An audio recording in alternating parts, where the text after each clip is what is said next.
Ladies and gentlemen, good day and welcome to the UTI Asset Management Company Limited Q4 and FY25 earnings conference call.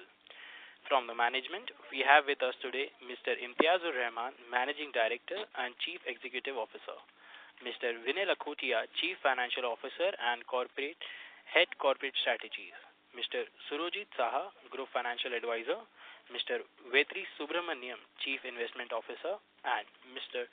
Sandeep Samsi, Head Investor Relations, Marketing and Corporate Communications. We also have investor relation teams from AdFactor PRs. As a reminder, all participant lines will be in the listen-only mode, and there will be an opportunity for you to ask questions after the presentation concludes. Should you need assistance during the conference call, please signal an operator by pressing star then 0 on your touch-tone phone.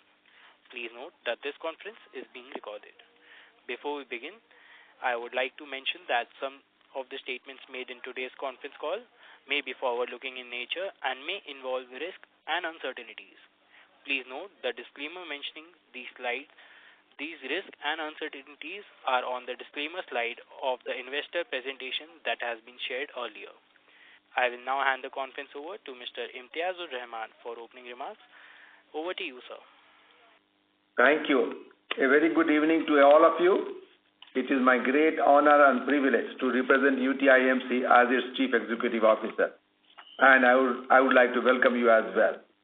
I would like to inform you that during this call, we will apprise you about our financial and operational performance for fourth quarter and year ended March 31, 2025. I hope you have gone through the press release and investor presentation, which are available on UTI AMC's website.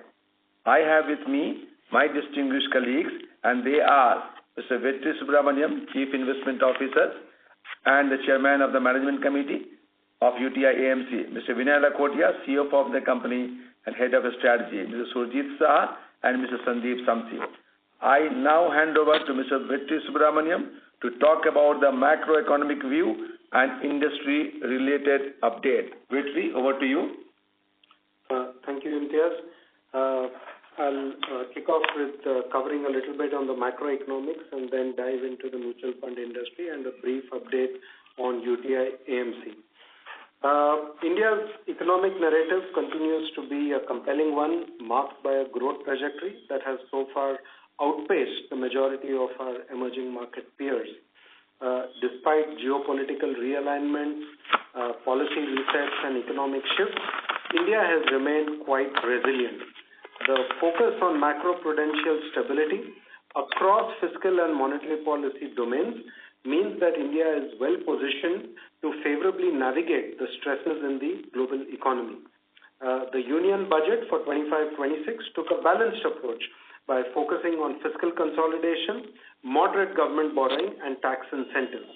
A lower fiscal deficit of around 4.4% of GDP and controlled borrowing reflect prudent financial management, while tax relief measures aim to boost disposable income in the hand of households.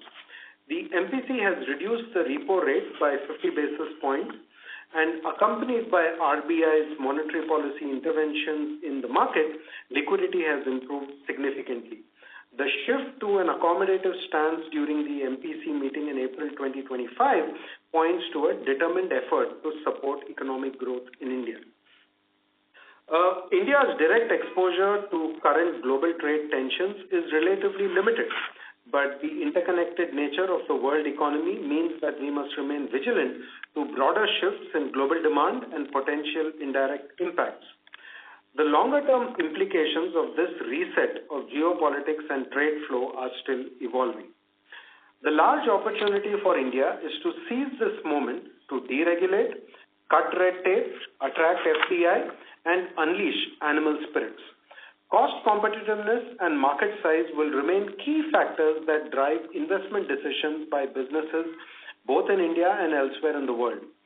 India is blessed with attractive demographics, abundant labor supply, and the status of being the world's fifth largest economy. I'll now move on to cover the developments in the mutual fund industry during the year and the quarter. With this macroeconomic context, and amidst volatility in Indian stock markets, mutual funds continued to grow, fueled by expanding retail participation.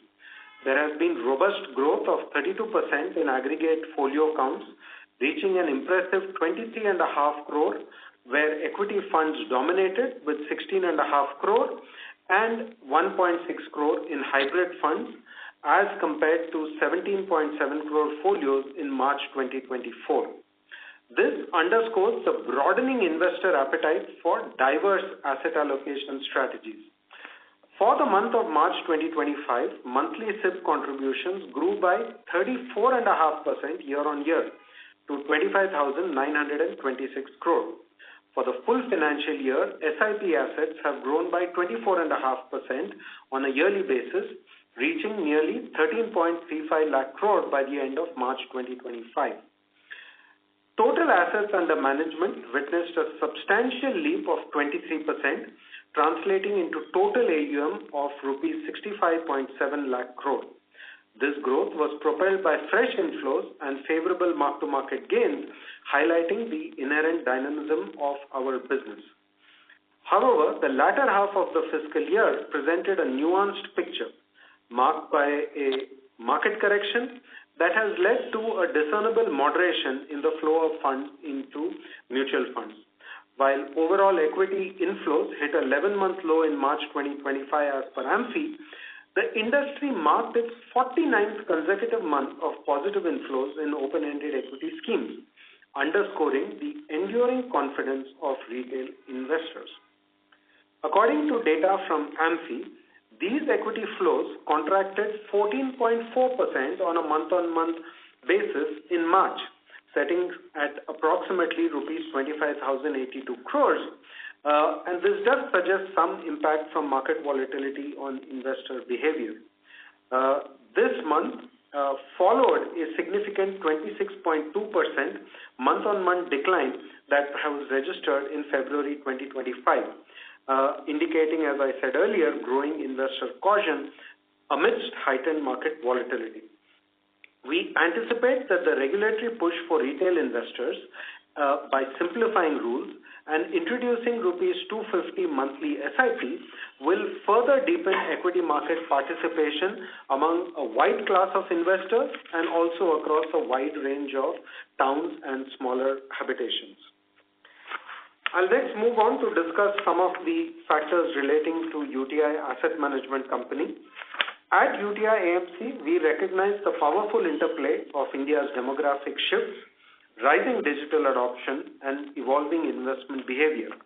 Our strategy is sharply focused on capitalizing on this transformation by expanding our presence across Tier 1 to Tier 4 cities, strengthening digital access through investor and partner platforms, backed by our robust investment frameworks like Score Alpha and GIMS. We remain committed to nurturing a culture of disciplined investing even as the economy progresses towards the $5 trillion milestone in terms of GDP.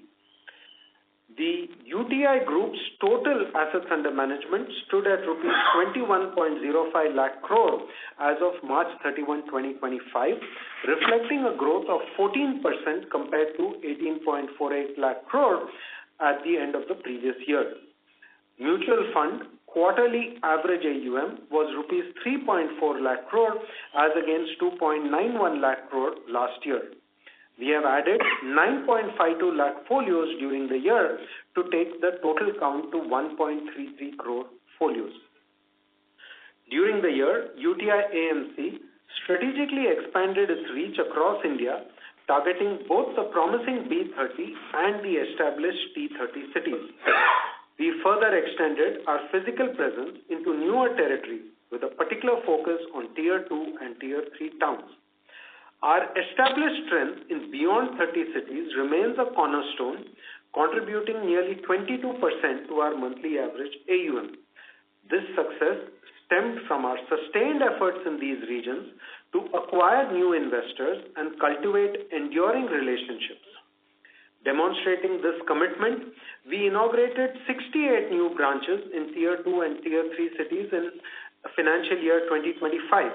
And this physical expansion has been carried out with net zero cost addition to UTI AMC by rationalizing space, reallocating people, and modifying branch organization structure. Technology played a vital role in our growth strategy, enabling both the expansion of our investor base and enhancement of investor awareness. We are the first mutual fund house in India to implement Salesforce marketing automation tool for investors and MFDs, and this will enable us to send personalized communication and engage in direct conversation. At the same time, our digital platform, UTI Heart, has gained momentum, offering seamless accessibility and enhanced functionality for both investors and distributors. Moving on, financial literacy and awareness campaigns were among the topmost priorities for UTI. We conducted investor education campaigns across various platforms to reach as many investors as possible.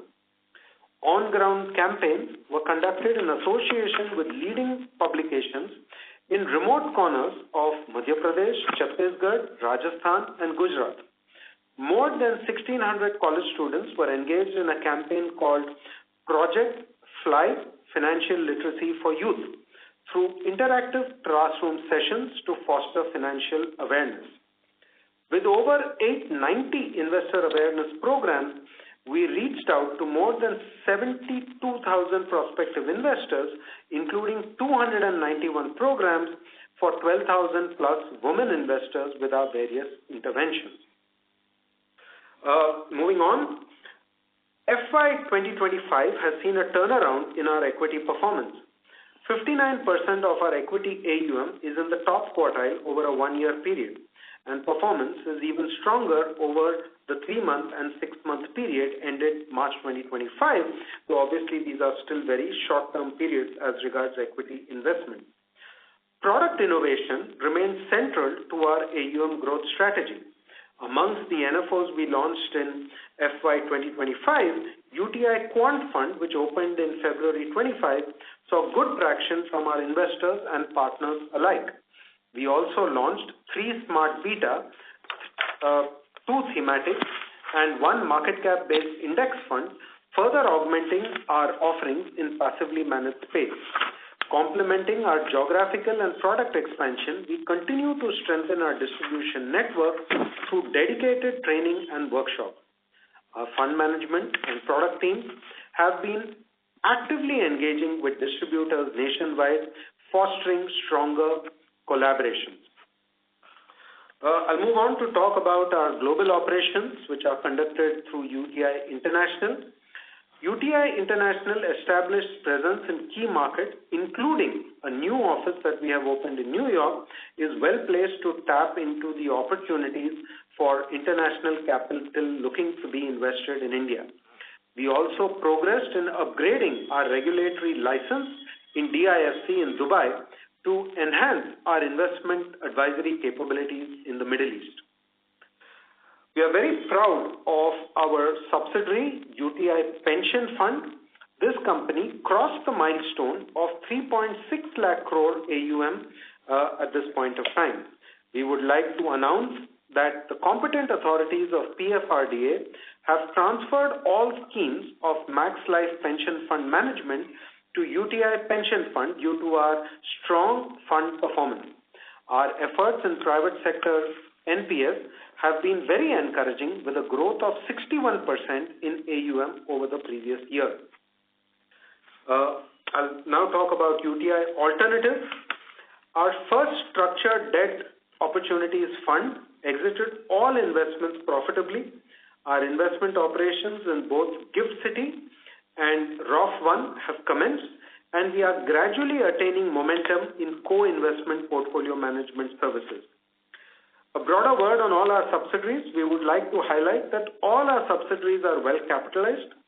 They are aligned with our long-term vision.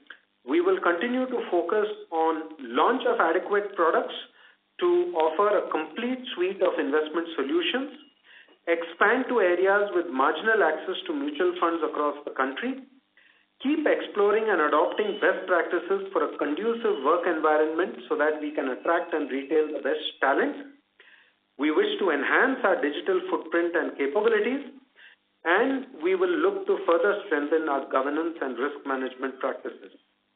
Through these multifaceted efforts, UTI AMC is strategically positioned to sustain its growth trajectory and deliver value to all our stakeholders during the year. Now, I would like to hand over to Sandeep Samsi, Head of Marketing and Investor Relations, to share our performance in detail. Thank you, sir. I will begin with UTI AMC's performance in the fourth quarter and for the financial year 24-25. Starting with the mutual fund performance, the quarterly average AUM as of March 25 was rupees 3.4 lakh crores, a 16.8% growth year on year. Our market share of industry's gross sales for the fourth quarter was 6.9%, while for the full financial year it was 6.8%.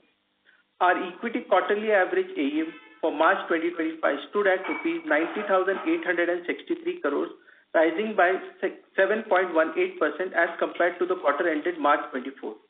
Our quarterly average AUM for the index and ETF funds stood at rupees 1,41,492 crores, up by 23% in the fourth quarter. ETFs and index fund net inflows stood at rupees 19,605 crores. We have added 9.52 lakh folios during the year, taking up the number of live folios to 1.33 crore as on 31st March 2025. The net increase in folio numbers in the fourth quarter was around 1.89 lakh. There has been a positive movement in equity and hybrid fund net sales for UTI during this year. We have moved from a negative of rupees 4,230 crore of net sales for the last financial year to a positive net sales of rupees 1,178 crores during this financial year. Our SIP AUM witnessed a growth of 22.26% over the corresponding quarter of last year, reaching to rupees 37,591 crore as of March 2025. The SIP inflows for the fourth quarter stood at rupees 2,215 crores.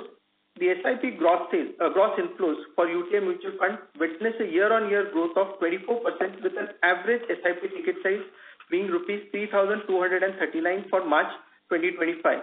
For the full year, SIP inflows were rupees 8,325 crores, higher by 23% compared to rupees 6,767 crores in FY24. The SIP folios in March 25 were 26.92 lakh, a 14% growth from March 24. Coming to the contribution from B30 cities, 22% of our monthly average AUM for March 25 came from the B30 cities, while for the industry the average stood at around 18%. UTI AMC financials on a consolidated basis. For the full financial year 24-25, consolidated core revenue from operations was rupees 1,445 crore, up by 22% year on year. The core profit after tax for FY 24-25 was rupees 492 crores, up by 43% year on year, and overall consolidated net profit was rupees 731 crores, down by 5% year on year. During the fourth quarter, the consolidated core revenue from operations stood at rupees 360 crores, up by 13% year on year. The core profit after tax for the fourth quarter was 98 crores, higher by 2% year on year. On a standalone basis, for the full year FY 24-25, the standalone core revenue from operations was rupees 1,180 crores, up by 24% year on year. The core profit after tax for FY 24-25 was rupees 447 crores, up by 52% year on year. The overall standalone net profit was rupees 653 crores, up by 9% year on year. During the fourth quarter, the standalone core revenue from operations stood at rupees 296 crores, up by 15% year on year. The core profit after tax for the fourth quarter was rupees 108 crores, higher by 20% year on year. On the digital assets, in the financial year 2025, as the Vetri shared, we have partnered with Salesforce and gone live with their marketing automation tool to send customized communication to our investors. We are the first mutual fund in India to adopt Salesforce. 47.87% of our gross sales of equity and hybrid funds were mobilized through the digital platforms in the quarter 4 of FY25. After the complete revamp of our website and mobile app in FY24, we benchmarked our digital assets with the industry and have made relevant upgradations to foster seamless experience to investors and partners. Diversity, equity and inclusion initiatives are at the highest priority in UTI, and there is a continuous focus on building inclusive hiring practices and promoting gender diversity in leadership roles. A lot of impetus has been put on learning and development for the employees as well as for the well-being. Many training and intervention across behavioral, functional and leadership domains have been imparted over the years. Support is being extended to the leadership team by way of structured coaching for strategic impact. On sales and distribution, to augment our distribution network, we conducted an empanelment drive which helped us in extending our MFD network with around 8,500 new partners in FY25. Our Know Your Fund House engagement activities were executed with Pan-India MFDs, while many webinars were also conducted to upskill our partners. Coming to our group companies, in addition to the highlight shared by Vetri on UTI Pension Fund earlier, we would like to share that UTI PFL has recorded a growth of 19% year-on-year in its AUM, reaching approximately rupees 3.59 lakh crore as of March 25 and currently manages 24.86% of the NPS industry's AUM. The profit after tax of UTI PFL for FY25 is at rupees 57 crores, an increase of 5% year-on-year. UTI PFL is now fully operational from 21 locations across the country.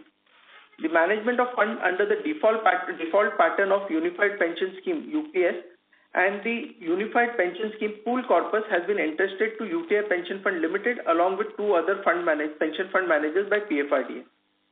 On UTI International, which represents our international business, has an AUM of rupees 25,383 crore as of March 25. One of our flagship fund, India Dynamic Equity Fund, IDEF, domiciled in Ireland, has an AUM of 805 million.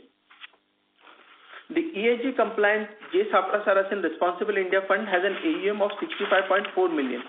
UTI India Innovation Fund, another Ireland domiciled fund, has an AUM of $47 million. On UTI Alternatives Limited, UTI Alternatives Private Limited has a total AUM of rupees 2,648 crore as of March 25, a 34% growth from March 24. It has a well-defined ESG policy and strategy and is committed to responsible investing. The UTI SDOF 1 has exited all investment profitably, while UTI SDOF 2 has a final close in May 2022 and has a net commitment of rupees 239 crore and is currently in exit mode. The UTI SDOF 3 has a net commitment of rupees 615 crore. Currently, it is in fundraising and investing stage. UTI Multi-Opportunities Fund 1 is currently in investing stage and has net commitments of rupees 1,599 crores. The UTI Real Estate Opportunities Fund 1 is currently fundraising and investing with a commitment of rupees 145 crores. The UTI Credit Opportunities Fund 1 and UTI Asset Reconstruction Opportunities Fund are in investing stage. Three of the funds have received approval of IFSC under the UAPL branch office FME approval, and we have commenced operations with $200 million commitment. I would now request the Managing Director and CEO for his concluding remarks. Thank you, Sandeep, for sharing the operational and financial updates of the company for the fourth quarter and financial year 2025. I am also extremely pleased to inform you that UTI AMC has declared a dividend of rupees 48 per share, including 22 rupees as a special dividend for the financial year 24-25. This is almost 94% of the standalone profit of the company, which is at rupees 653 crore. We would like to open the forum for question and answer. Thank you very much.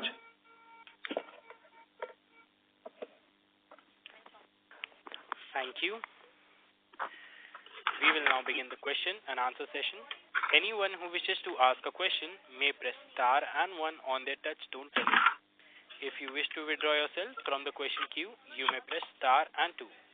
Participants are requested to use handsets only while asking a question. Ladies and gentlemen, we'll wait for a moment while the question queue assembles.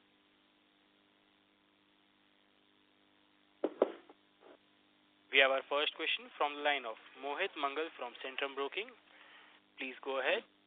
Yeah, thanks for the opportunity. So my first question is in terms of net flows. I think we had a very good quarter with around 15 odd billion of net flows, But having said that, I think majority of them came from the quant fund, that we launched in the quarter.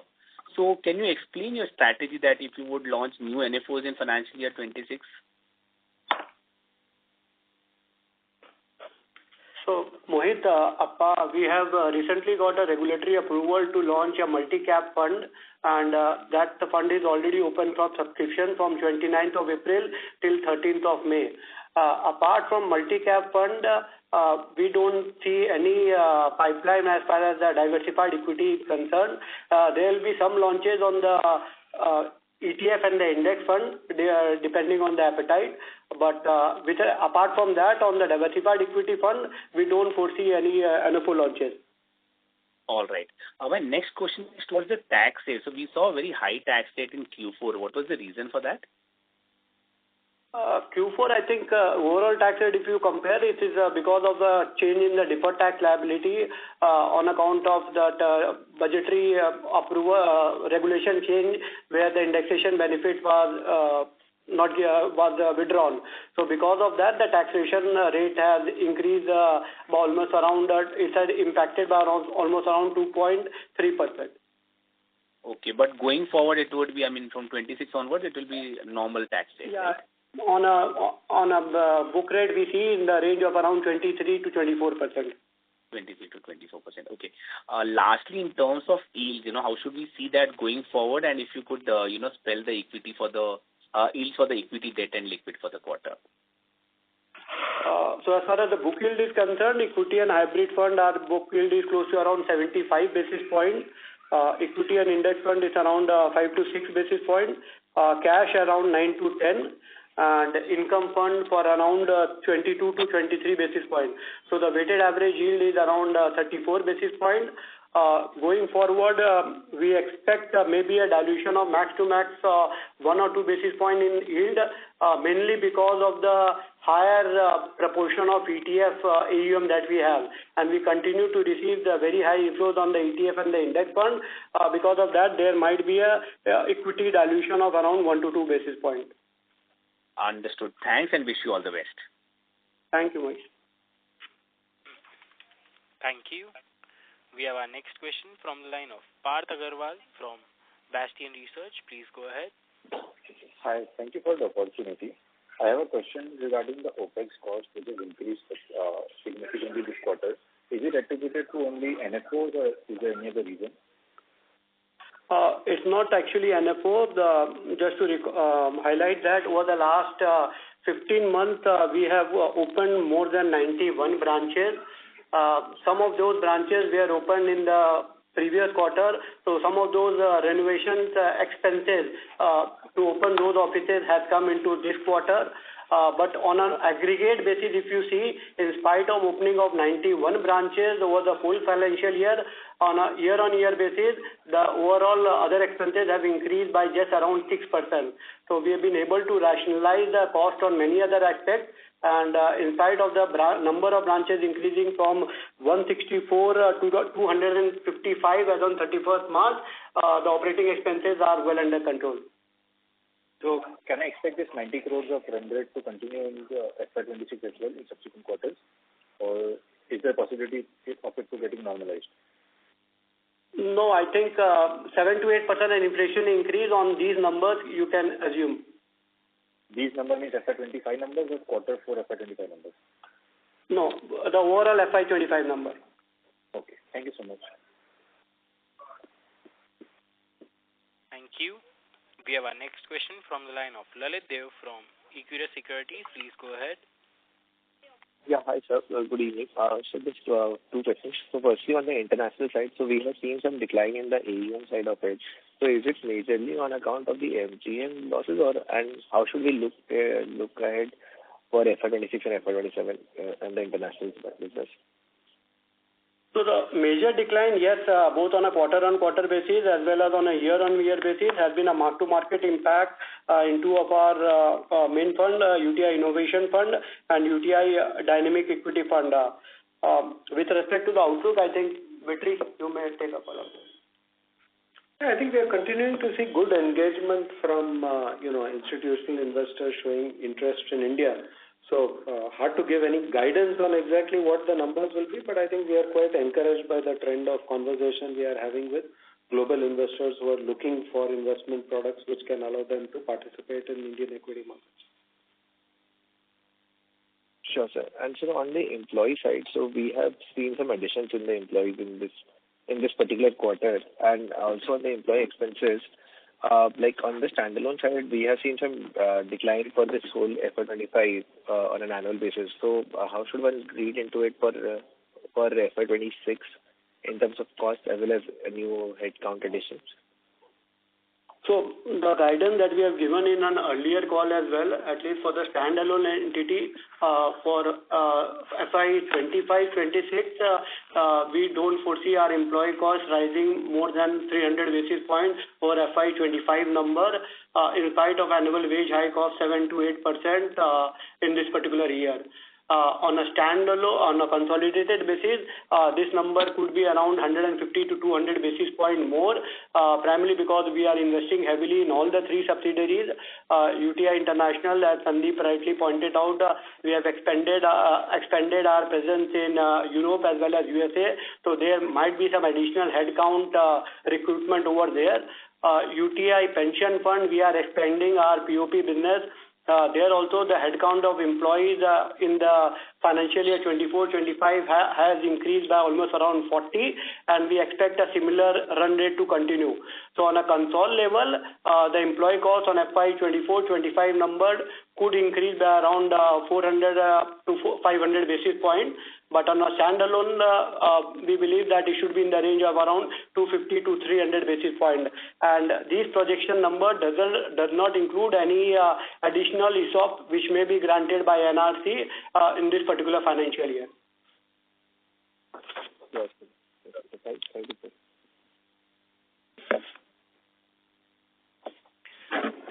Thank you.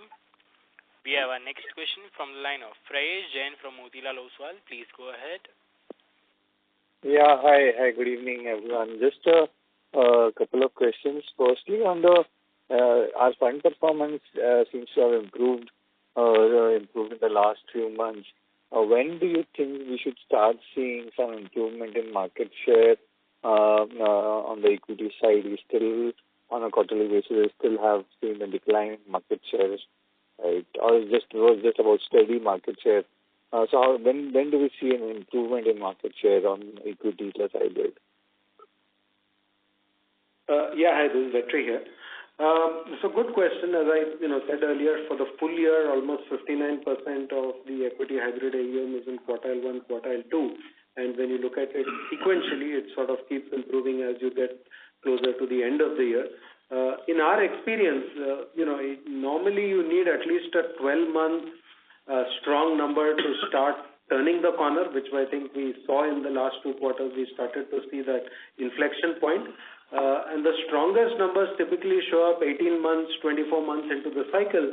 Because remember, for many people, including gatekeepers who approve products, typically the 3-year number of performance is what actually plays a very critical role in their filtering. Not each and every individual, but many of the platforms, many of the gatekeepers that distributors typically tend to look at 3 years. So we would expect that during the course of this year, we'll certainly be well into the 18th month, 24th month period. There should be a significant improvement in those numbers. And, anecdotally, we already know that some of the products have received new approvals at different, national and banking partners. So all of that will contribute, we hope, to a gain in market share during the course of this year. Any indications on your existing schemes apart from NFOs? What has been the flow trajectory, whether it's been positive, and what would be a flow market share ex of NFO? So, Sandeep here, we have seen good traction on our hybrid funds also, and that is reflected in the net sales that we have seen in our hybrid funds. So, that is one positive which is there beyond the sales which are coming in our equity NFOs. Also, our large and mid cap has seen good traction in the last financial year. So, these are some of the funds which have done well for us in the last year. And just to add to what Sandeep Vetri here again, For a while now, our focus has been largely on trying to get investors to look at the hybrid solutions for a variety of reasons. Our view on valuations, our view on the best way to navigate volatility, and also sort of make the investor journey smoother. So that's been a big focus, and I would say significant part of the traction we've seen in turning around flows during the course of this year has actually come from the hybrid funds.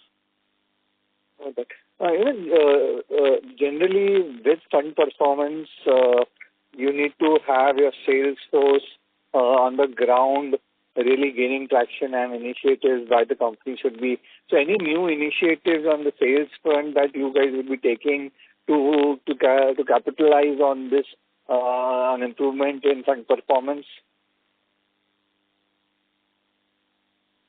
No, see, so far as the sales is concerned, as Vinay mentioned, we have opened large number of offices.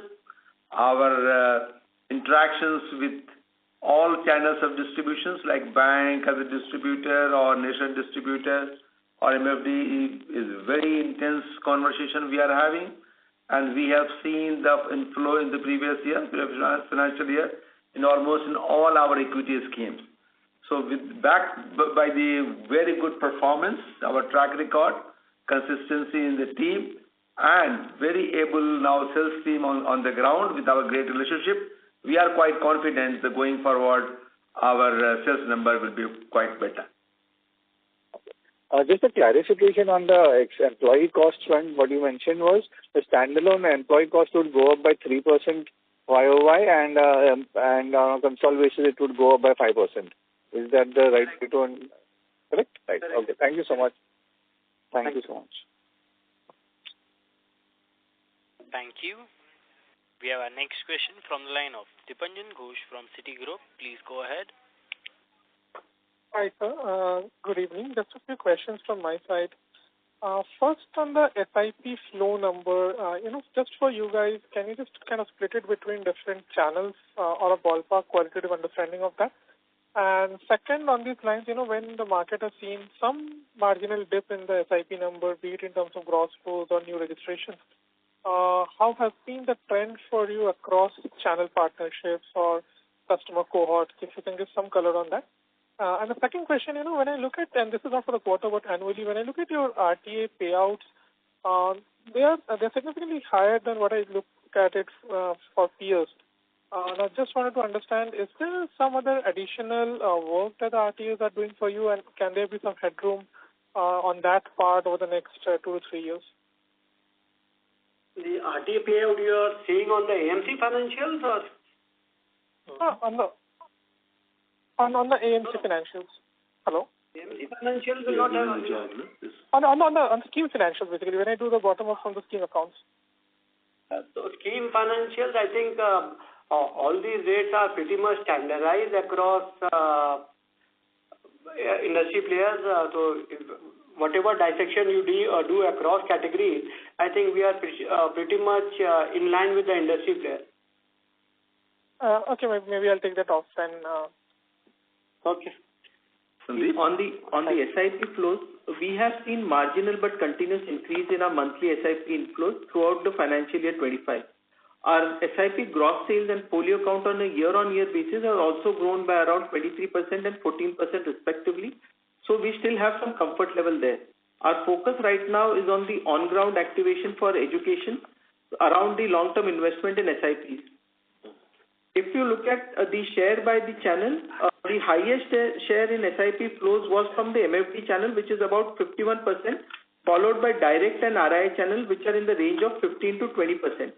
If we look at the 4 quarters, the contribution of the direct channel to SIP flows remained at around 17 to 18%, and in absolute number, there has been a continuous increase quarter-on-quarter basis. We have similar trends in other channels. So for UTI, there hasn't been really a slowdown in the SIP numbers. Got it, sir. Thank you and all the best. Thank you. Thank you. Thank you. We have our next question from the line of Abhijit Sakhare from Kotak Securities. Please go ahead. Hi, good evening. I have a couple of data questions. So when I look at the UTI International financials, there is a sharp drop in investment and other income line from 112 crores to 31 crores. So wanted to understand if all of this is due to the mark-to-market impact only. And this is in context of, the breakup of your own investments, right? When I look at that number, it's close to about 600 crores. So in that context, that decline in investment and other income seems to be a pretty sharp drop. So some clarification there, please. Yeah. So out of that 600 crore, only 450 crore is actually invested into equity fund, majorly into UTI Innovation Fund and Dynamic Equity Fund. And 115 crore is actually a sovereign ETF fund. So you don't have any mark-to-market issue as far as the ETF is concerned, but both on Innovation Fund and Dynamic Equity Fund, you need to appreciate that apart from the market impact, there is also a currency impact. So currency has fallen sharply over the last year and so, and especially in the last quarter. So it's actually a dual impact of market depreciation as well as the currency impact. So the entire impact in the investment income is primarily because of mark-to-market impact in UTI Innovation Fund, Dynamic Fund, and UTI Balance Fund, which the company has invested as a seed capital investment into these funds. That and second, again on the international business, is it possible to share what is the staff count just for this entity? On a standalone, on a year-on-year or quarterly? Staff count? No, the number of people in the international business, number of employees. 30. It's close to around 30. Okay, got it. And sir, just last one on the yields. You mentioned it's about 75 basis points, but now given that we are expecting flows to recover going ahead, do you expect any drop in realizations in the equity side? Yeah, some dilution could happen, but we have also rationalized some of the distributor commissions, older AUM, which has been impacted our margin over the last 4 to 5 years as market has corrected. So that rationalization we have already carried out. We believe that rationalization will cushion some of the decline in the yield that may happen because of fresh inflows under equity and hybrid fund. Got that. And again, on this point, sir, is it possible to quantify what would be the amount of savings because of the commission cuts? And are they already fully reflected in the numbers? No, these are not reflected. These are implemented from this particular quarter. This will be visible in the next quarter in earnings. Difficult to quantify, but the only guidance that we want to provide it that this will provide some cushion in equity yield dilution going forward. Got it. This is very helpful, sir. Thank you so much. Thank you. Thank you. We have our next question from the line of Krunal Shah from Investments. Please go ahead. Hello. Yeah, thank you for the opportunity. So my first question is regarding the UTI retirement and UTI international business. So if I see the operating expense of these two businesses, it has gone from 135 crore in FY22 to around 221 crores in FY25. So that's a sharp jump. Simultaneously, the revenue has not increased too much.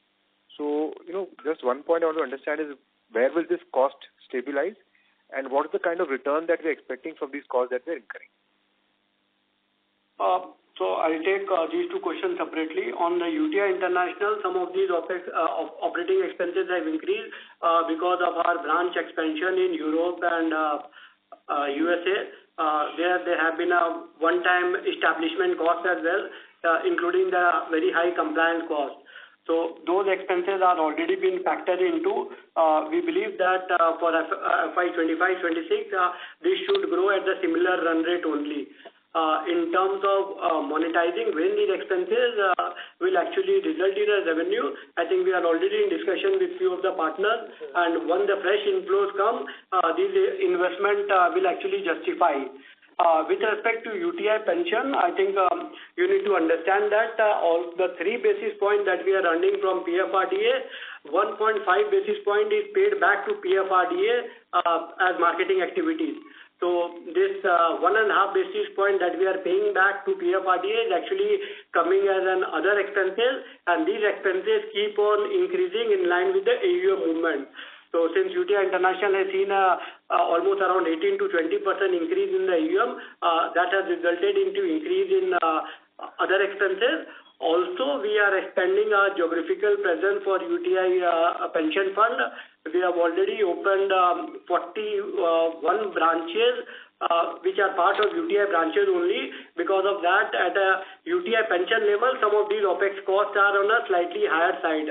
But this particular business generates revenue. As you can see, almost around 55 to 56 crore of profit is being contributed by this particular entity at a consolidated level.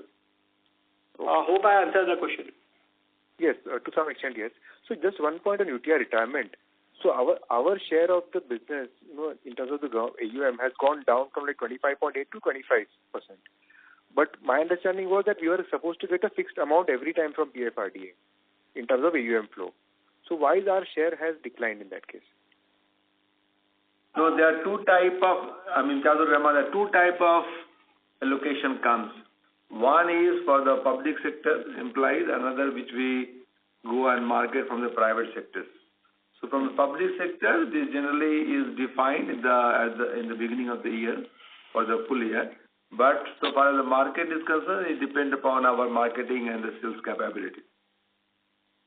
Okay, so this is, sir, in relation to the private sector, wherein we have not had the same share as in the government business. Is that understanding correct, sir?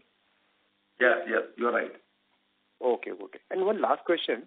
So we incurred a capex of around 50 crores in FY26. Could you just help me understand on what expenses this capex was incurred?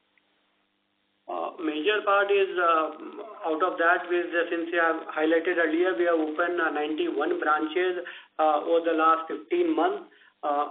Major part of these capex are relating to those offices. Plus we have in FY24 and we have upgraded our IT infrastructure as well. So there are some capex costs relating to IT infrastructure as well. Okay, so from next year onwards, will this cost go down significantly now, the capex amount? Yeah, the capex amount should go down. I don't think we will be opening such high number of offices in FY25-26.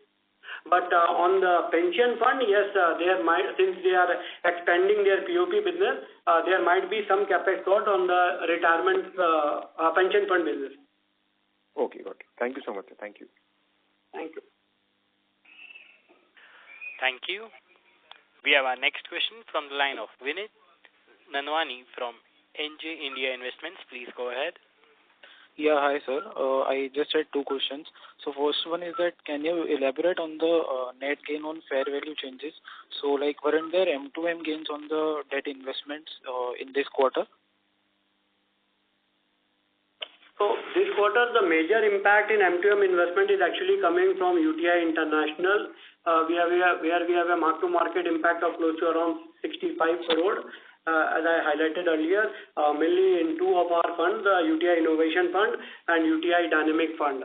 On the AMC balance sheet, I think the impact is just around 2 crore.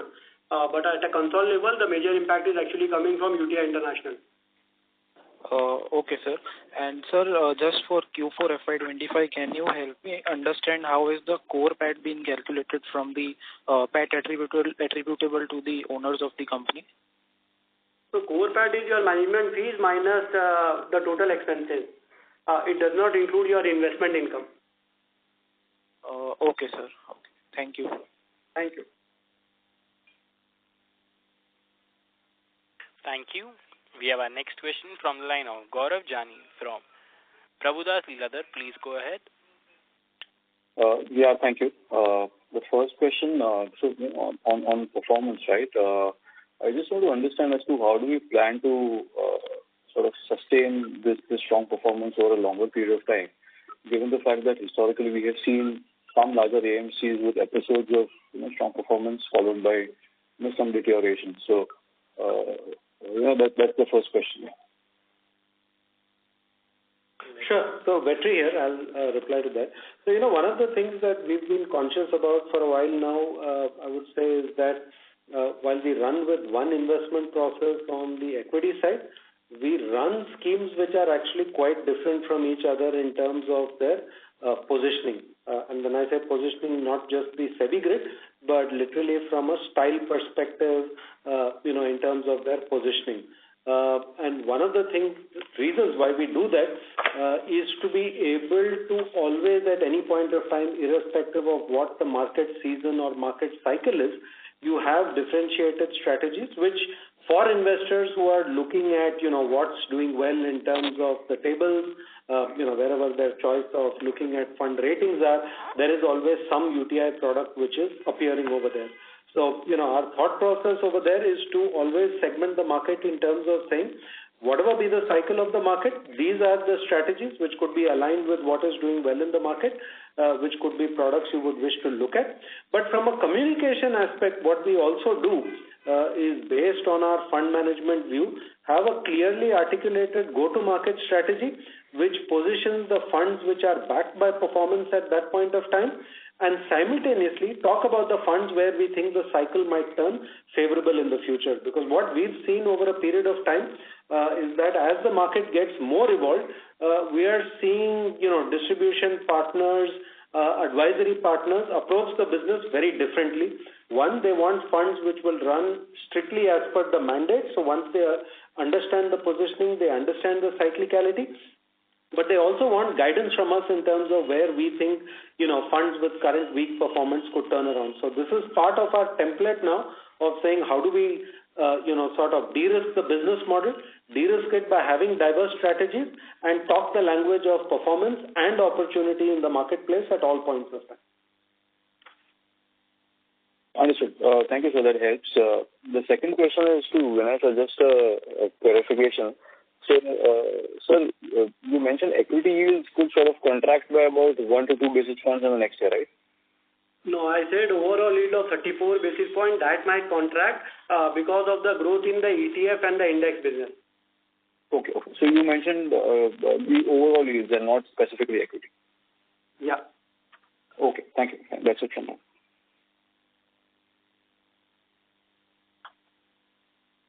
Thank you. We have our next question from the line of Apurvi we have our last question from the line of Apurvi from Whitestone Advisors. Please go ahead. Yeah. Hi, sir. Thanks for the opportunity.